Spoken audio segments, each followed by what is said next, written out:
Hoy por la mañana, el presidente del Banco Central de Reserva, Julio Velarde, hablaba de una actualización de las expectativas de crecimiento para nuestro país que están al alza. Y ahí mencionaba que justamente uno de los sectores que estaba permitiendo esta mejora en las expectativas de crecimiento para este 2025 era el sector construcción. Porque hay otros como la minería, por ejemplo, la minería aurífera, la de oro, que está un poco a la baja, pero la construcción ha logrado que entre otros sectores, ayuden al crecimiento económico y a la mejora de las expectativas. Pero aún así es un sector que está en déficit, que podría crecer mucho más para lograr satisfacer las necesidades del país. Vamos a hablar justamente de eso con Ana Reategui, profesora de SAN, que ya está con nosotros. Ana, ¿qué tal? ¿Cómo estás? ¿Qué tal? Buenas tardes. A ver, en cuanto a viviendas, a lo faltante, ¿cuánto es lo que se necesita? ¿Cuál es el déficit que tiene el país en cuanto a viviendas? Claro, bueno, los números gruesos te hablan de que más o menos al año necesitamos 200.000 viviendas a lo largo de todo el país. Por supuesto que hay sectores que puedes notar, el rural, por ejemplo, puede tener mayor porcentaje que el urbano, pero en general más o menos 200.000 y nosotros construimos al año alrededor de 60.000. Entonces es como que cada año la brecha se va ampliando, porque no es que la cerremos del todo. Recuerda que cada año también hay nuevos matrimonios o nuevas personas que deciden vivir juntas. También hay nuevas personas que deciden separarse, ¿no es cierto? Y que ya no necesitan una vivienda, sino dos viviendas. Correcto. También hoy día los jóvenes se separan más rápido de sus hogares, buscan la independencia, logran la independencia económica de sus padres y también a los 27, 28 años también están saliendo. Entonces, no solamente es el hecho de que el hogar necesita una vivienda, sino que diferentes segmentos hoy día buscan una vivienda. Entonces el déficit se hace todavía más potente, pero nosotros requeriríamos estar construyendo unas 200.000 viviendas. Claro, porque justo el ministro de Vivienda daba como meta para este 2025 pasar de 60.000 en promedio en las que estamos, que es el número que tú mencionabas, a 70.000, que era un crecimiento más o menos del 25, 28%, pero eso todavía nos deja cortos. Nos deja cortos. Para que tengas una idea, yo en el año 2003, 2004 trabajé en el Fondo Mi Vivienda, cuando se lanzaba el Fondo Mi Vivienda. Claro. Y mira, arañando las paredes se construían 4.000 viviendas al año. ¡Wow! ¿No? 4.000 formales, por supuesto. Claro, 4.000 viviendas al año. Hoy día porque ese es otro gran problema del país, la autoconstrucción, que es otra cosa, que no deja ningún tipo de garantía, ¿no? Correcto. Entonces tienes 4.000 en el año 2002, 2003, y lograr 6.000 o 7.000 era, pero un esfuerzo sobrehumano. Hoy día estamos en las 60.000, que suena poco. Si lo miramos en retrospectiva, hemos avanzado.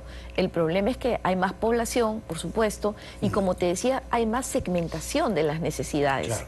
Entonces, al final es como que nos terminamos cortos a la velocidad que vamos, ¿no? Y ahora, la pregunta es, si tenemos mercado, si tenemos ese potencial, ¿por qué nos está llegando a ese número? Primero porque se necesitan factores de producción, mano de obra, que en principio la podríamos tener, pero un factor clave que ralentiza mucho es el tema del terreno que tenga habilitación urbana.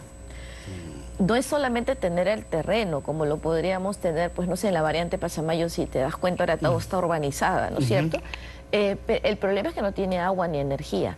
Y cuando no tiene ni agua ni energía, no cumple los estándares que se requieren para una vivienda subsidiada.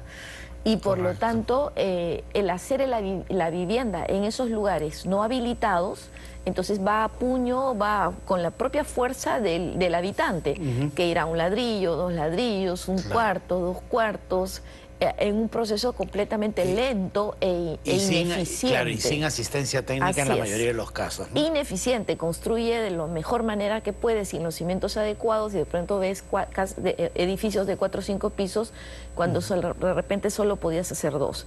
Entonces, vamos de una manera muy lenta, y de repente terminas de construir tu casa dentro de 10 o 15 años cuando los chicos ya no están, ¿no es cierto? Entonces, mientras que el proceso formal de vivienda, que pasa por el sistema financiero a través través de un crédito te obliga a cumplir muchos parámetros. El tema es que para que pase por el sistema financiero debes de tener el terreno habilitado. Eso tiene que decir que tiene que tener agua, saneamiento y energía. Entonces, mientras el Ministerio de Vivienda y las municipalidades no puedan avanzar con el tema de habilitar terrenos, entonces el tema de la vivienda... ¿Y ahora por qué? ¿Hay mucha burocracia porque ahí? Porque tienes que hacer proyectos para habilitar, es decir, tienes que conseguir el agua, tienes que tender las tuberías, tienes que hacer los procesos de saneamiento.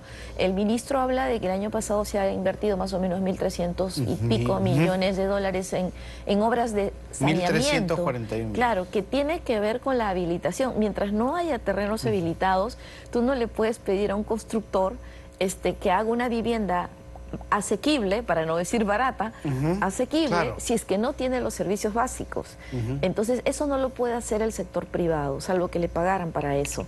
No lo puede hacer. Entonces, mientras no se rompa o no se corte esta piedra, o se retire esta piedra, que es el terreno habilitado para poderse urbanizar, entonces es bien cuesta arriba que podamos ir más rápido en el tema de construcción de viviendas, ¿no? Pues sería lo ideal, ¿no? Que finalmente se haga una planificación de crecimiento urbano y hacia dónde va a crecer la ciudad y de qué manera va a crecer de la mano del Estado, además, ¿no? Fíjate que muchas veces se hace la carretera, ¿no es cierto? Habilitas la carretera. ¿Y qué es lo que todo el mundo dice? Que cuando se hace una carretera, inmediatamente la gente se va colocando alrededor. Pero la carretera no está con ductos, no está con tubos, no está con nada que sea la habilitación. Entonces la gente se pone como quiere, donde puede, ¿correcto? Tratando de encontrar una vida mejor. El tema es que el terreno no está habilitado. Y luego hacerlo sobre algo que ya está construido cuesta más. Entonces yo diría que no somos muy buenos en coordinación de sectores para poder habilitar terrenos de manera conjunta entre todos los actores: energía, saneamiento, telecomunicaciones, etcétera, ¿no?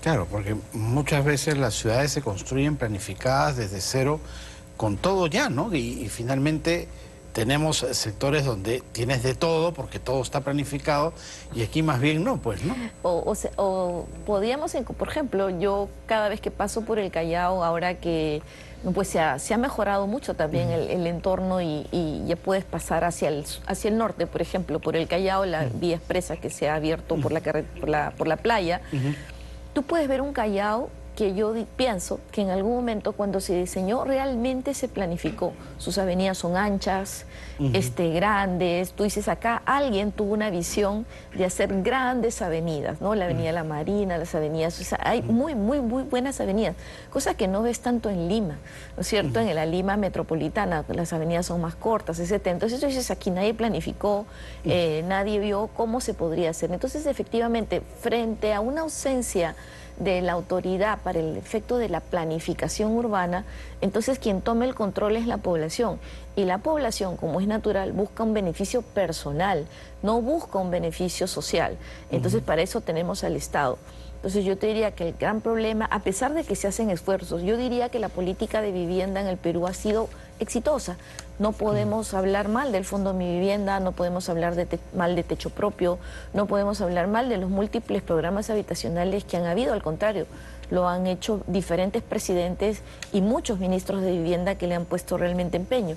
El tema es que, si bien se avanza, hay un elemento en el que estamos atrasados. Claro. Y ese es el tema de habilitar terrenos con los servicios públicos. Sí, pues porque teniendo este amplio mercado, que no lleguemos a esa tenemos cifra demanda, es frustrante, ¿no? y si hablamos de la nota que mencionas, un sector de construcción de empresarios que está dispuesto a tomar el reto, pero el sector mismo te dice, pero no puedo avanzar si es que no hay terrenos habilitados. Entonces dices, tienes la demanda, ¿no es cierto? Tienes al factor trabajo, que son las empresas constructoras.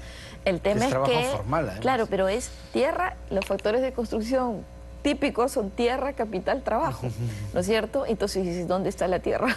¿Dónde está la tierra? Le falta una Entonces, pata de esa mesa. terminamos habilitando o seguimos construyendo sobre distritos como Jesús María, Lince, Magdalena, San Miguel. ¿Por qué se desarrollan? Porque allí están los servicios básicos. Claro. Entonces terminas presionando en el precio del departamento, el precio del suelo cada vez sube más, porque el factor escaso es la tierra habilitada, ¿no? Y obviamente también el transporte que no ayuda mucho, las distancias son muy largas, ¿no?